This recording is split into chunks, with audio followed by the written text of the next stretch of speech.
Okay. Many folks ask, well, what's the difference between VAX-D and traction? Well, and the answer is a lot. So inside of the disc, there's something called the intradiscal pressure. And that pressure is right around 100 millimeters of mercury. Just like your blood pressure might be 120 over 80, in this case, the disc pressure is 100. Now, as you move throughout the day, the pressure goes up. As you lay down, the pressure comes down. That pressure moves all day long, going as high as, if you bend over incorrectly, can go as high as 800. And when you lay down, it can go down around 75. So what happens with traction is this. As we start to pull up to about 40 pounds of tension, we reach something called the proprioceptive threshold. And all that means is the brain senses, oh my gosh, we're going to tear ourselves in half. So the brain, without you thinking about it, creates a reflex spasm. That spasm clamps the vertebra down, putting pressure on the disc and driving the disc pressure up, which is exactly what you do not want to do. And that's why traction has such a dismal track record with chronic back pain, and it's not even recommended for disc herniations for this very reason.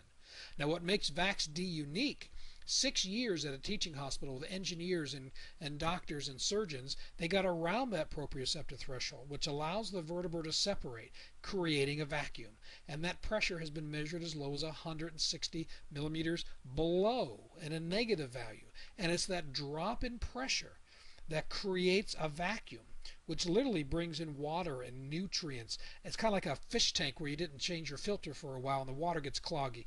It allows all the bad stuff out, allows all the good stuff in. It literally draws in the herniation and the bulges. It literally strengthens the outer wall of the disc each time it pulls, and that's why VAX-D has such a high success rate, whereas traction is not recommended for disc issues. So the difference is one makes the pressure go up, the other makes the pressure go down.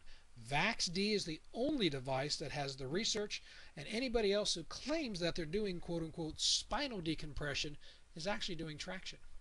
VAX-D owns the patent on this process, and they are the only ones who can claim to decompress the disc. I thank you for listening. Enjoy the rest of our site, and make sure to call the office, 724-458-1100, for no charge consultation and MRI review.